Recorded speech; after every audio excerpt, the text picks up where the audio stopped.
check. Thank you. 4:58.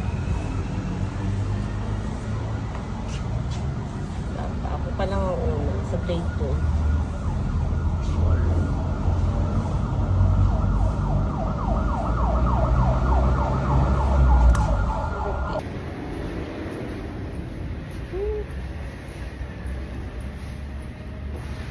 Sobrang aga. Madilim pa ako. Opo. Napakaaga ko. Kailangan ko po kasi umalis ng bahay ng maaga. Kasi taga-Caloocan po ako. Caloocan. Ay, good morning po pala. Taga-Caloocan po ako. Tapos pumapasok ako dito sa Quezon City. Yan. Sana wala pang bata. Ayan, madilim. Ang dilim niya. Ayan. Alam niyo po ba, noong una natatakot ako dito. Umakyat. Ganyan siya kadilim mo. Ayan. Ang dilim niya. Basta ko ilaw. Yun, naliwanag na. Ay! Dati natatakot po ako umakyat dito. Yung classroom ko. Tatakot ako umakyat mag-isa.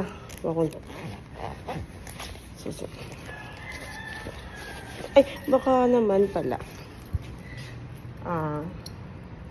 Baka may gustong makipag-swap sa mga taga-Caloocan dyan. Gusto ko po makipag-palit. Baka gusto niyo pong pumunta sa Quezon City. Dito kayo magturo.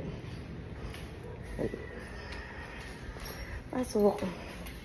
Mga taga-Caloocan na teacher na gusto makipag-swap dito.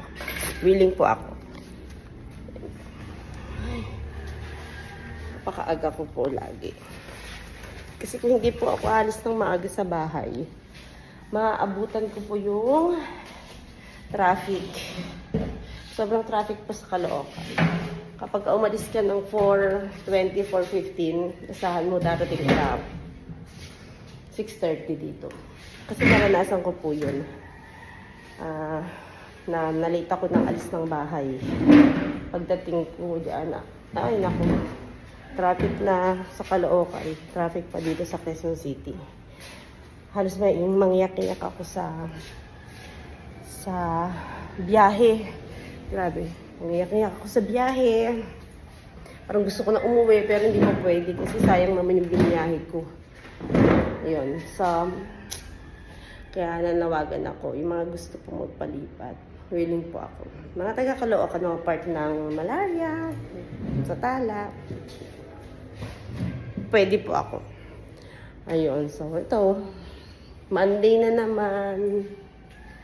Monday. Panibagong pakikipagbaka. Ayusin ko na yung mga upuan kasi panibagong pakikipagbaka. Sawayan sa mga bata. Sa totoo lang, hindi po mahirap magturo. Kaya-kaya po namin magturo kahit nakapikit. Kahit nakapikit. Ang pinakamahirap po sa lahat, yung pagdidisiplina. Tapos yung kukunin mo yung attention nila. Yung kung paano ba sila makikinig sa'yo, yung mga bata. Kasi grade 2 ang hawak ko. Grabe pag nagturo ka na kasi. Pag nagturo ka na, nag-umpisa ka na magsalita dito sa harap,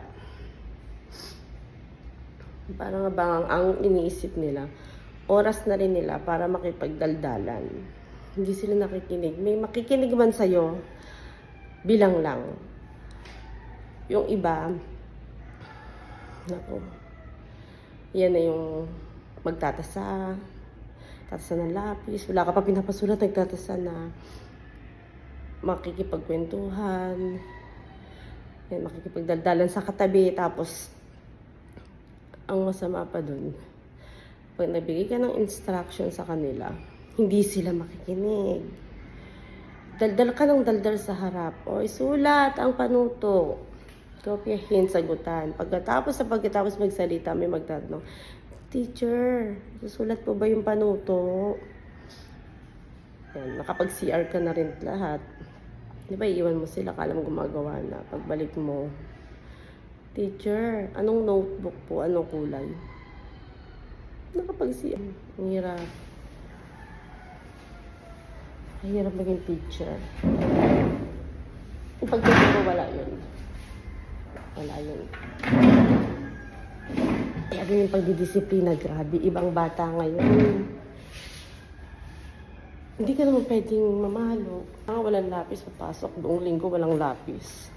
Pahiramin mo ng lapis. Mawawala pa. Kasi na yung lapis. Hindi ko po alam, teacher.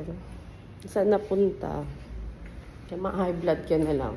So, mga hambalusin mo. Pwede. Bawal hambalusin ng bata. Bawal nga sigawan eh. Pero wala eh. Anong gagawin ko? Papasigaw ka talaga. Ito yung ID. ID namin.